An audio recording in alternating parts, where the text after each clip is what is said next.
ranking all Poppy Playtime chapters from the worst to the best. In last place, we have chapter 1.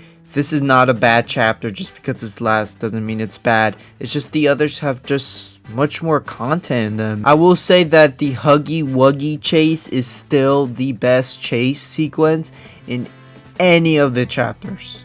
Number 3, chapter 2. This is where the franchise started to expand.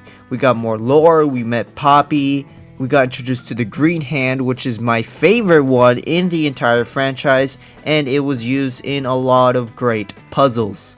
But I will say that Mommy Longlegs was probably the worst main antagonist. That doesn't mean she's bad, it's just I thought she was the worst.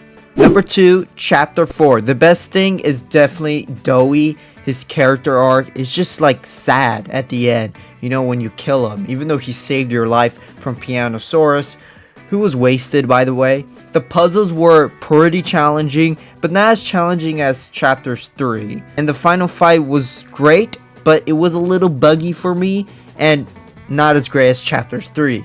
But I do think this chapter had the best cliffhanger, and seeing Huggy Wuggy alive was just crazy, and the ending was also just probably one of the best in the entire franchise.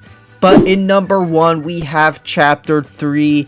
Catnap is probably the best antagonist. Everything is just so scary about the entire game. The scenes, the lore, the Hour of Joy, it's just everything just expanded, and the mechanics were really fun, especially the final fight. I think it was just the most creative thing ever. It was a little like annoying to figure it out at first, but once you get the hang of it, it's just tons of fun.